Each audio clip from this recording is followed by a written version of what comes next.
So Gordon, you often talk about your painting as a kind of a record of your stay on the planet. Yeah, that's right. Pretty long stay now. Yeah, You've been doing it for what, 40 years? 50 years? Yeah, it would be that, yeah. At least 40. 50? Yeah. Yeah. Closer to 50 than 40. Yeah. Yeah, that's right. I mean, Well, that's all it is, just an old man recording his stay on the planet. Nothing more, nothing less. If you don't like it, hard cheese. Yeah, well that's right. Yeah. So you paint for yourself. You got it. Hands up. Yeah. So people can either take it or leave it. Audience of one. Yeah. Yeah. The local bush turkey. You're right, Ace. Yeah. How long's your turkey been building this? They bred in that last year and they're breeding again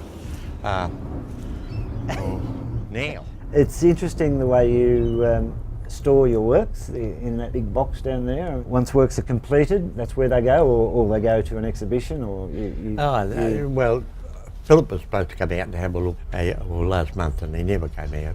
I won't bother about it until it's ready. Yeah, until because he's running his gallery and all that. Your shows usually do pretty well. Yeah, which surprises me. I'll tell you. Why does it surprise you? It just does. Yeah, I mean, I know what you mean. I've got to say, sometimes it surprises me too. Because your work it's a fairly unique kind of practice. It's nothing like most of his artists. So you've got a lot of people that still collect your work, and I'm always quite amazed, that they. That's all, I don't know how it all works. They clearly speak to somebody else as well, though. Yeah. Yeah. All the later ones are underneath. The most recent ones. Yeah, they are pretty mixed up. Oh, I think about 6 months ago I actually got to the bottom of it one day. I was determined to get to Really? the bottom of it. Have you ever counted what's in there? Yeah. Wow. Yeah, shift this. That's right. Do you want to sit down there? What's really interesting when you go through the box is the way that a lot of motifs kind of come back after a period of time. So you'll do, like those landscapes that you've been working on, and then you're working on those winged figures, and then occasionally the bull image comes back. It's interesting the way those things come back in cycles. Yeah. So it's just me. Yeah. It's just my life, I suppose. Yeah. That's all I'm doing is recording my stay on the planet. Yeah. That's it. So the bull image goes back to your time when you were working on it goes. What we now call meat processing plants. On the floor. The abattoir? Yeah, that's right. So you used to actually hump the carcasses? Yeah, well, I was 16 years as a meat lumper. 16? 16. Wow. And I spent 5 or 6 years on the floor working for different operators, just directing where the cattle went and that sort of thing. But you'd stand in front of the box and, and of course the bullocks all knew. They'd come in to look through the glass, look through the front of the box. And they knew what was coming. You were aware of the fact that these beasts were aware of their death? But Very much so. Yeah. They knew all about it, let me tell you. They'd run in the yard, at the back, holding the yard out the back. And it's a very strong motive that that sort of, as I say, comes up in your work time and time again. Yeah, that's right. Yeah. Well, you could really spend the rest of your life painting them. Well, you could, No trouble. Yeah. I mean, painters sometimes say that they just spend their whole life painting the one painting, just trying to get it better. Yeah. Yeah.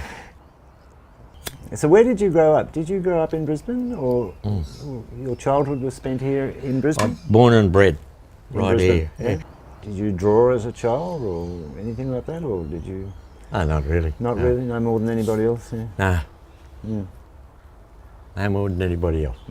When was it you think you really decided that you wanted to kind of paint? And I mean, you've been doing it now for, as you say, nearly 50 years. What sort of prompted it? I was late going, Late starter. Yeah, but also too, I don't talk to that side of my family much at all. They all run and claim you now.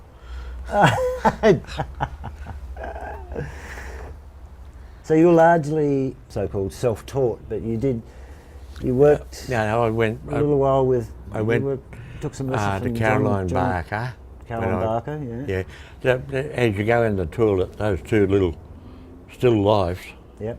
you know, on the left-hand side as you go to into the toilet, they're from Caroline Barker's. From that time. Yeah, from that time. And then Andrew Sibley's painting class, and I used to go to Mulvick's drawing class. Yeah. And that's it. Yeah. Bingo. Yeah. You know. And people say, oh, I've had people say to me, oh, Brian Johnson told you to paint those bullets. That's bullshit. Yeah, really? Yeah. Yeah. You just painted them because you wanted to. There's only one fella told me to That's paint right. them. Yes, exactly. Yeah. Yeah. Yeah. So how was Mulvey? You did some drawing. He took a drawing class, He's a good man. Yeah. Oh, he really was. He's a good friend. Yeah. There's two portraits down there. Yes, I've seen Mulvey, one. I've seen one of them. that I was painting, and they never, for me, they never got up. Never you know. quite captured it. But and then he had to go and have his kidney transplant, Yeah. and he finally got home, and he said he rang me and said, hey, he'd been home 2 weeks. The second week he rang me and he said, this is one of the blues of my life. He said, I'll come up and we'll finish that portrait. I said, listen, get yourself bloody right. Yeah, yeah. I'll give you a bell next week. They rang me and told me he died next week. Oh, really? Wow. Whoa. Yeah. Mm. Yeah, But a good man. Yeah. Oh, you'll hear a lot of stories about Mulvey. Yeah. You hear a lot of stories about everybody. But that's one of the regrets of my life, Yeah. not saying, well, come on up. Your portraiture is particularly interesting. I mean, you've done a lot of portraits of friends and family, and sometimes you paint them like you'll do a portrait with the person there. Yeah. And then sometimes you work from memory as well. Yeah, but it's usually, you know, they're first up. Mm. We might have a couple of things, a couple of sittings over a week or two or whatever, and then me. Yeah. You know. Yeah. That's interesting. I remember you telling me it happened with Sheridan, where you made a painting, but and I think something happened similar with James Mollison, the ex-director of the National Gallery from years ago, where you painted his portrait, and then when he saw it, he recognised, I think, his own mother in the portrait. That's a strange thing. Oh, that'll often happen. What's going on there, do you think? Oh, you're just in the right family, that's all. Yeah. You know, no great big deal. You know. It's a pretty unusual thing, though, isn't it? Yeah, but that's the way. It's the way it goes. You know. This one? No. Yeah, well, some of them like that. Yeah. They're very seductive, those beaches. They are. And I thought, I'll give up. The sand and water. You know, painting them because they were becoming very addictive. Yeah. Well, there's another 7 down below those. Yeah, they're nice, those little landscapes. They're all recent ones. Yeah, these ones, yeah. I've seen. Yeah. The winged images have got to go back up in the wall and get plastered. Are you going to rework them? I'll work on them. You will rework them rather than rework them and see what happens. Yeah. It's very much about the process, as you say. You know, it's about using the paint and letting it tell you in a way. Yeah. Well, it's a matter of doing. I think. I'm not sure. I don't consciously. I start off, you know, blah blah blah, and if it's going well, it goes well. Yeah. But I don't consciously say, oh well, let's try to get into it now. No. No, it's just. Just a process. They evolve, yeah. And that decision about when things are working or not working. Yeah. It's a hard one to pin down, but you kind of know. Oh, you know. You know when you're on a run, or you've just been looking at those bloody winged images. Yeah, that's right. Yeah. And so when something doesn't work, you're quite prepared to go back and continue to work with it. You don't abandon things or destroy things. Sometimes I'd scrub them. Yeah, and just paint something else. Yes. You know, but those particular winged images, I want to try and work them. Yeah. You know, that's what's required. Yeah. Work and So try and make a virtue of a mistake sometimes. Yeah. that's it. Yeah. And more with those winged images. You know the history of the winged image and me. Well, sort of, but tell me. Yeah. Well, it's a water planet, okay? And since there's been people on the planet, how many of them have perished in the water? Well, that's true. Yeah. How many of them have been pulled out? A percentage. I reckon they pulled out 25%, and the other 75%, their souls are still there. So that's what that picture as you walk in, that's what, see dark eyes. Yes. Yeah, that's what it's about. You know, and it goes on from there. Yeah. Yeah. The little landscapes too are interesting. Are they always based on a specific place, or sometimes are they just more of a general, feeling for a place? Oh yeah, you find most of those places I've been. Yeah. You know, it comes back to Yeah. you. Yeah. You know, Sort of stays in your mind and that's it. stays in your consciousness. Yeah, the bits and pieces. And the other thing that's interesting, I think, with the landscapes is that there's a sense of what you can't see in the landscape. So you get a sense of the atmosphere, of the wind, of coldness sometimes, or of heat. You know, they seem to capture the things that you don't actually see, but you feel them. You know, the invisible, if you like. Yeah. How do you paint the wind? Oh, well, you see it a lot. You know, like if you go out now and look at the sky, there'd probably be a few clouds moving or something like that. Like I'm talking about the sea, you've only got to go down the beach. Yes. Yeah. And listen up. Yeah. Yeah. You know, Spend some time looking. it'll tell you plenty. Yeah, that's right. Yeah. Your work consists a lot of night landscapes, which is kind of interesting. It's not something that many painters tackle. You know, the night sky. It's a pretty rare subject when you start to look around. I can't tell you why, but it's a beautiful subject. It is a beautiful subject. Yeah. And a lot of that comes from going out in the dark, early morning fishing, doesn't it? I'd say. Yeah. Sitting out there under Waiting for a bite. under Cape Morton. Yeah. Yeah. You often talk about the paint itself. You know, the material of paint as being, it's actually, it's pleasurable and at the same time a challenge to actually work with that. I was saying before, you know, with the what's they call it something, a painter's blackhead or some bloody thing. But as I say, just put it up and make a mark, whatever you're doing. Mark will tell you what to do. Yeah. Yeah. So you really don't work with any real preconception, do you? No, you kind of just go with, no, not at all. The only preconception is I've got to put some paint in. Yeah.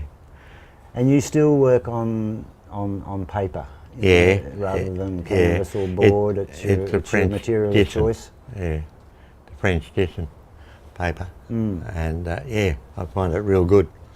The immediacy of it, I suppose. But it's also the way you work. You know, because you use your fingers a lot. And, that's right. Yeah. So I guess that's not going to work with a canvas where you've got no resistance to it. You've got a good solid surface to work on. Yeah. Well, for me personally, I think it's just the easiest thing to work on for me. Canvas,